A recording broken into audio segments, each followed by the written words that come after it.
Welcome friends. आज का topic है CD4 का। मैं HIV AIDS specialist doctor Ketan Rao की मेरे चैनल्स में आपका स्वागत करता हूँ। इस वीडियो में हम जानेंगे CD4 काउंट का मतलब क्या होता है, उसकी नॉर्मल रेंज क्या होती है और उसका यूज़ क्या करते हैं। CD4 काउंट HIV में कम कैसे होता है, CD4 काउंट को कैसे बढ़ाया जा सकता है, CD4 टेस्ट कब करनी चाहिए और कब नहीं करनी चाहिए। CD4 टेस्ट के बारे में महत्वपूर्ण जानकारी, स्टेजिंग और CD4 काउंट क्या होता है, क्या CD4 काउंट कम है तो उसको बढ़ाया जा सकता है, और CD4 काउंट को नॉर्मल होने में कितना वक्त लगता है, कितने CD4 काउंट पर HIV का इलाज चालू करना होता है, क्या CD4 काउंट बढ़ जाता है तो HIV का इलाज बंद करना होता है, CD4 टेस्ट में रिजल्ट में क्या वेरिएशंस हो सकते हैं, और इसके अधिक बहुत सारी जानकारी इस वीडियो में हम जानेंगे। तो इस वीडियो की शुरुआत करते हैं CD4 का मतलब क्या होता है। तो CD4 का मतलब ये होता है, वह एक हमारे शरीर रोग प्रतिकारक शक्ति को दर्शाता है। जिस तरह से भारत देश में सुरक्षा के लिए सैनिक होते हैं, उसी तरह से हमारे शरीर में बैक्टीरिया और वायरस को बचाने के लिए हमारे शरीर में भी सैनिक होते हैं। इसको हम रोग प्रतिकारक शक्ति या इम्यूनिटी पावर भी कहते हैं। जब किसी इंसान के अंदर HIV का वायरस प्रवेश करता है तो ये HIV का वायरस हमारे शरीर के जो सैनिक है, यानी कि CD4 काउंट है, उस पर हमला करता है और वो धीरे धीरे कम होते जाते हैं। जिस तरह से किसी देश में यदि सैनिक कम हो जाते हैं तो उस देश पर हमला होने की संभावना बढ़ जाती है, उसी तरह से किसी इंसान के अंदर HIV के कारण CD4 की संख्या कम होती है तो अतिरिक्त बीमारी आने की संभावना बढ़ जाती है। तो इसको कैसे बचा जाए वो हम इस वीडियो में आगे जानेंगे। दूसरा महत्वपूर्ण सवाल होता है कि CD4 सेल का नॉर्मल रेंज क्या होता है। तो CD4 काउंट का नॉर्मल रेंज 400 से 1500 होता है। यदि आपका CD4 काउंट इस रेंज के अंदर है, 400 से 1500 के बीच में, तो आपको कोई चिंता करने की आवश्यकता नहीं है। इस CD4 काउंट का इस्तेमाल क्या होता है। तो जब हम HIV का निदान करते हैं, पहली बार पता चलता है HIV है, तब इलाज चालू करने से पहले CD4 का इस्तेमाल करते हैं, जिससे पता चलता है कि पेशेंट्स के अंदर रोग प्रतिकारक शक्ति में कितना नुकसान हुआ है और नॉर्मल है या नहीं है। दूसरा इस्तेमाल होता है प्रोफाइलैक्सिस। इसका मतलब CD4 कितना है उसके आधार पर अतिरिक्त दवाई चालू करने की जरूरत है या नहीं पता चलता है। मान लीजिए किसी का CD4 काउंट 400 से 1500 के बीच में है तो उसको HIV की दवाई के अलावा और कोई दवाई लेने की आवश्यकता नहीं होती। लेकिन यदि किसी इंसान का CD4 की संख्या 350 से कम है तो उसको बैक्टीरिया नाम की दवाई देते हैं। यदि वो डबल स्ट्रेंथ में है तो आपको हर रोज में 1 गोली खाना होता है, और यदि वो सिंगल स्ट्रेंथ में है तो आपको 2 गोली खानी। यदि किसी का CD4 काउंट 100 से कम है तो उसको एक आई चेकअप, रेटिनल एग्जामिनेशन, आंखों के पर्दे की चेकअप करने की जरूरत होती है। और 100 से कम होने पर सीरम क्रिप्टोकोकल एंटीजेंस का रिपोर्ट कराना होता है। और यदि आपका CD4 75 से कम है तो हफ्ते में एक बार एजिथ्रोमाइसिन 500 mg की 2 गोली एक साथ में लेनी होती है। तो इस तरह से ये सब अतिरिक्त दवाई आपको विभिन्न किस्म की बैक्टीरिया और के इन्फेक्शन से बचाएगी। और तीसरा यूज होता है ओवाई अपॉर्चुनिटी इन्फेक्शन या तकवादी इन्फेक्शन है कि नहीं, वो अनुमान लगाने के लिए होता है। जितना CD4 कम होता है उतना और किस्म की इन्फेक्शन होने की संभावना ज़्यादा है, और जितना CD4 ज़्यादा होता है अतिरिक्त बैक्टीरिया के इन्फेक्शन होने की संभावना कम है। तो ये हमने जाना HIV का मतलब क्या होता है और उसका नॉर्मल रेंज और उसका यूज क्या होता है। अब जानते हैं कि HIV के कारण CD4 कैसे कम होता है। तो जिस इंसान के अंदर HIV का वायरस प्रवेश करता है तो वो HIV का वायरस CD4 सेल्स के अंदर प्रवेश कर जाता है, और CD4 सेल्स के अंदर प्रवेश करने के बाद HIV अपने नए बच्चे पैदा करता है। 1 में से 2, 2 में से 4 और 4 में से 8। बाद में सभी HIV के वायरस CD4 सेल्स को तोड़कर वापस ब्लड के अंदर मिल जाते हैं और वापस दूसरे CD4 को इन्फेक्शन करते हैं। तो इसी तरह से CD4 की संख्या धीरे धीरे कम होती जाएगी और HIV के वायरस की संख्या बढ़ती जाए। अक्सर लोग मुझे पूछते हैं कि CD4 कैसे बढ़ाया जाए। तो यहाँ पर हमने समझा है कि CD4 को कम होने का कारण है HIV का वायरस। तो यदि हमको CD4 की संख्या बढ़ाना है, तो हमको HIV के वायरस को कम करना होगा। अब HIV के वायरस को कम करने के लिए हमारे पास सिर्फ एक ही ऑप्शन है, WHO, world health organization, NACO, national AIDS control organization and CDC, centre for disease control, America. सभी इन प्रमुख संस्थाओं ने एक ही चीज को प्रमाणित किया है HIV के इलाज के लिए, और वह है allopathy ART medicine. ART medicine का मतलब होता है एंटी रिट्रोवायरल थेरेपी। तो यदि किसी को अपना CD4 काउंट कम है और उसको बढ़ाना है, तो उसका सिर्फ एक ही मात्र तरीका है, एलोपैथी ART मेडिसिन। यह मेडिसिन आपको जल्द से जल्द चालू करना है, और इस मेडिसिन को डॉक्टर के एडवाइस के हिसाब से रेगुलरली हर रोज खाना है।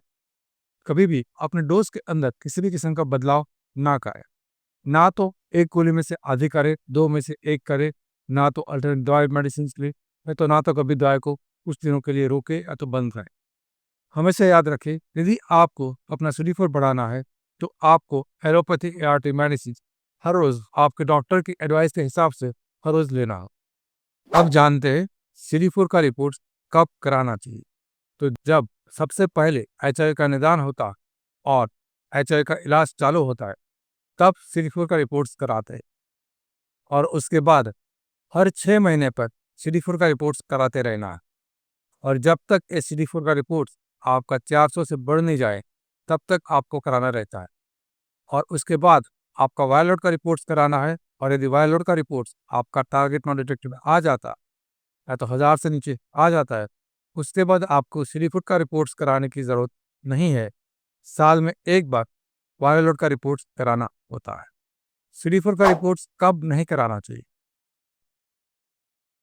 तो जैसे मैंने अभी अभी समझाया कि CD4 का रिपोर्ट्स जब 400 से पहुंच जाए, उसके बाद कराने की ज़रूरत नहीं है। उसके अलावा आपको कुछ अतिरिक्त इन्फॉर्मेशन जानने की ज़रूरत है कि जब आपको कुछ और बीमारी है, जैसे कि मलेरिया है, टाइफाइड है, डेंगू है, तो इस किस्म की बीमारी में CD4 शॉर्ट टर्म के लिए, कुछ वक्त के लिए कम हो जाता है।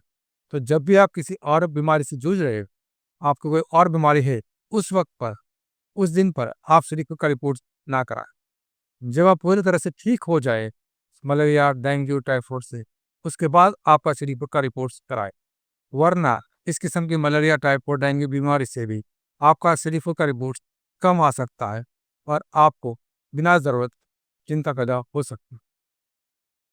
तो याद रखिए, आपको जब भी कोई छोटी-मोटी बीमारी है, उस वक्त पर कुछ दिनों के लिए आपको टेस्ट नहीं कराना है। अब ये CD4 का टेस्ट कैसे करते हैं? CD4 को टेस्ट खून के माध्यम से करते हैं। आपको उसके लिए कुछ 2 ml के जितना खून देने की ज़रूरत पड़ती है। और इस रिपोर्ट्स को कराने के लिए आपको खाली पेट हो या तो आप खाना खाए हैं, उससे कोई फ़र्क नहीं पड़ता है। तो आप भूखे पेट भी करा सकते हो और खाना खाने के बाद भी करा सकते हो। लेकिन CD4 का रिपोर्ट्स में दिन के समय के हिसाब से बदलाव होता रहता है। सुबह, दोपहर और शाम, इन अलग-अलग वक्त पर हमारा CD4 अलग-अलग होता है। इसीलिए आपको कोई फिक्स समय पर ही हर बार टेस्ट कराना होता है, और हर बार किसी एक ही लेबोरेटरी से, एक ही किस्म की मशीन से टेस्ट कराना है। यदि आपका लेबोरेटरी चेंज हो जाता है, मशीन चेंज हो जाता है, तो आपके रिपोर्ट्स के अंदर बदलाव आ सकता है। यदि आपके शरीर के अंदर CD4 का बदलाव नहीं है, तब भी रिपोर्ट में बदलाव हो सकता है। इसीलिए हमेशा याद रखिए, किसी पर्टिकुलर एक ही लेबोरेटरीज पर एक ही किस्म की मशीन से कराएं, और टाइमिंग भी वही रखिए। सुबह कराते हो तो हर रोज सुबह कराएं, शाम को कराते हो तो हर रोज शाम को कराएं। तो ही आप 2 रिपोर्ट्स को कंपेयर कर सकते हैं। और इस रिपोर्ट्स का कीमत क्या होता है? तो विभिन्न लेबोरेटरीज में इस रिपोर्ट्स का कीमत अलग-अलग हो सकता है। औसतन इस रिपोर्ट्स का कीमत 1000 से 1500 रुपये होता है, लेकिन कुछ लेबोरेटरीज में इससे कम या इससे ज़्यादा भी हो सकता है। हमारे यहाँ पर हाल ही में इस लेबोरेटरी का टेस्ट का CD4 काउंट टेस्ट का कीमत 600 रुपये है। तो अब ये जानते हैं कि CD4 काउंट का और स्टेजिंग का क्या मतलब होता है। यदि किसी इंसान का CD4 काउंट 500 से ज़्यादा है, तो वो स्टेज 1 में ऐसा कहेगी।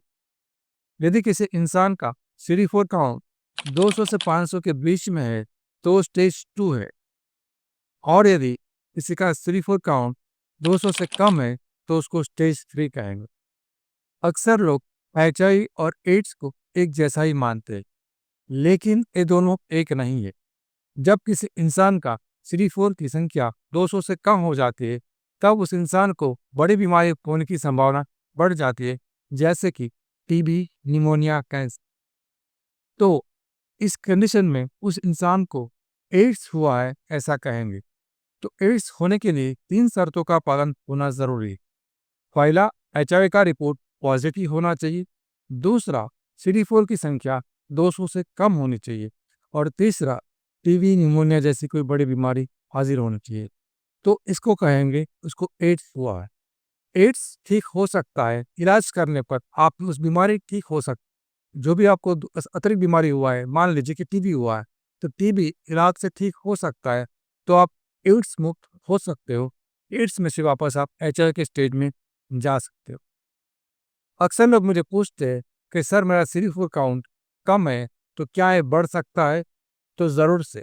यदि आपका CD4 काउंट चाहे कितना भी कम क्यों ना हो, हमारे पास ऐसे भी पेशेंट थे कि जिसका CD4 काउंट इलाज के समय पर सिर्फ 20 था, आज उसका CD4 काउंट नॉर्मल है, 400 से 1500 के बीच में है।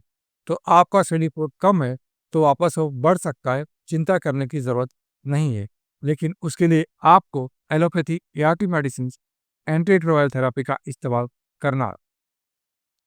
दूसरा बार-बार पूछा जाने वाला सवाल है कि CD4 बढ़ने में कितना समय लगेगा?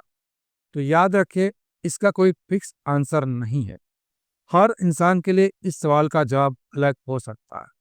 आपका इलाज चालू हुआ है, तब आपका CD4 काउंट कितना है, उस पर निर्भर करता है कि आपका CD4 को नॉर्मल होने में कितना वक्त लगेगा।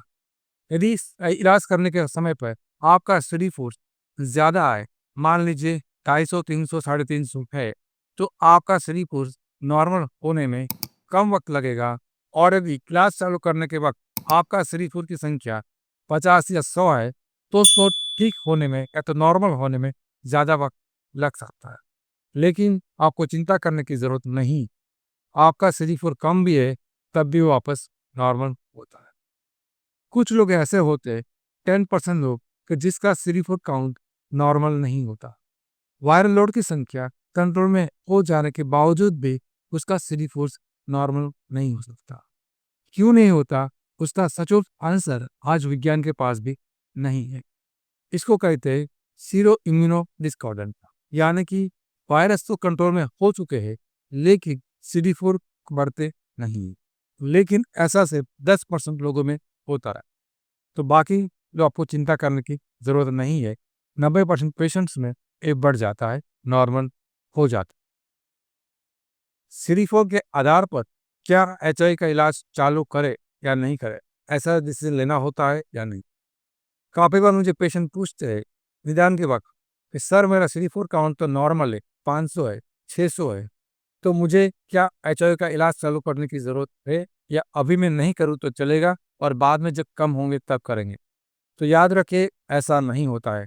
आज के समय में आपका CD4 काउंट चाहे कितना भी हो, कितने भी CD4 काउंट हो, आपको HIV का इलाज चालू करना है। वापस दूसरे भी किस्म के पेशेंट होते हैं कि इलाज चालू करने के बाद CD4 की संख्या नॉर्मल हो जाती है, तो पेशेंट मुझे पूछते हैं कि सर अब तो मेरा CD4 काउंट नॉर्मल हो चुका है, क्या मैं HIV का इलाज, HIV की दवाई को बंद कर सकता हूँ? तो याद रखिए, आप HIV का इलाज बंद नहीं कर सकते। यदि आप HIV के इलाज को बंद करोगे, HIV का वायरस है, वो बढ़ने लगेगा और वही बढ़ा हुआ HIV का वायरस आपके CD4 काउंट पर हमला करेगा और CD4 को वापस कम करता जाए। यदि आपका CD4 काउंट नॉर्मल है, अच्छा है, तो उसको अच्छा बनाए रखने के लिए क्या करना? तो याद रखें, आपके CD4 काउंट्स को नॉर्मल अच्छा है, तो उसको अच्छे बनाए रखने के लिए आपके जो भी ART मेडिसिन है, उसको नियमित रूप से रेगुलर खाना अत्यंत आवश्यक। आपके CD4 काउंट नॉर्मल हो जाए, तब भी आपकी दवाई में अपने आप किसी भी किस्म का कोई बदलाव ना करें। आपको अपनी दवाई रेगुलर हर रोज लेते रहना है। दूसरा एक महत्वपूर्ण बात है CD4 टेस्ट के अंदर वेरिएशंस। यदि आप अपना CD4 काउंट का रिपोर्ट्स पढ़ोगे तो उसमें अक्सर लिखा होता है कि दो रिजल्ट के बीच में 20 to 30% यानी 20 से 30% का वेरिएशन हो सकता है। इसका मतलब क्या हुआ कि जब भी आप दो रिपोर्ट्स कराते हो तो आपके शरीर के अंदर CD4 काउंट में एक्चुअली कोई बदलाव नहीं हुआ होगा, फिर भी रिपोर्ट्स के अंदर 20 से 30% का बदलाव आ सकता है। तो आपको दो रिपोर्ट्स को पॉइंट टू पॉइंट कंपेयर नहीं करना है। काफ़ी बार मुझे लोग पूछते हैं कि सर पहले मेरा मेरा CD4 काउंट का रिपोर्ट 1000 था, इस बार मेरा सिर्फ 800 आया, तो मेरा CD4 कम कैसे हो गया? तो ये 20 से 30% वेरिएशन की रेंज में है, तो इसका मतलब ये हुआ है कि दोनों रिपोर्ट एक जैसे ही है, इसमें CD4 काउंट में कोई कटौती नहीं हुई है और दोनों एक जैसे ही है, आपको और अतिरिक्त कुछ करने की ज़रूरत नहीं है। लोगों में अक्सर ये भी गलतफ़हमी होती है कि 1000 बार CD4 है तो ज़्यादा अच्छा है, 800 है तो कम अच्छा है। ऐसा कुछ नहीं होता है। आपका CD4 काउंट यदि वो 400 से 1500 के बीच में है, तब वो कोई फ़र्क नहीं पड़ता है कि आपका CD4 काउंट 500 है, 600 है, 700 है, 1000 है।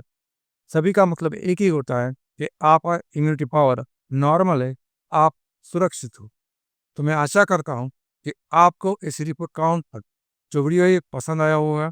आपके मन में CD4 से जुड़े जो भी कोई सवाल होंगे, उसका जवाब आपको मिल गया होगा। फिर भी आपके मन में और कोई प्रश्न है, तो आप कमेंट सेक्शन में लिख सकते हो। और यदि आप मेरे से 1 to 1 पर्सनली कंसल्टेशंस करना चाहते हो, तो फिर आप स्क्रीन पर दिखाए गए व्हाट्सएप नंबर पर हमसे संपर्क कर सकते हो। आप हमारे साथ में इलाज से जुड़ा या टेस्टिंग से जुड़ा कोई भी सवाल है, या तो 1 to 1 बात करना चाहते हो, कंसल्टेशन करना चाहते हो, तो व्हाट्सएप नंबर है जो स्क्रीन पर दिखाया जा रहा है, उस पर मैसेज करो। Thank you very much. इलाज के बारे में जानने के लिए लेफ्ट साइड के प्लेलिस्ट को क्लिक करें और HIV से जुड़े सवालों के जवाब के लिए राइट साइड के प्ले लिस्ट पर क्लिक करें। याद रखिए, सही जानकारी, सही इलाज और हौसला, ये तीनों मिलकर हर डर पर जीत हासिल कर सकते हैं।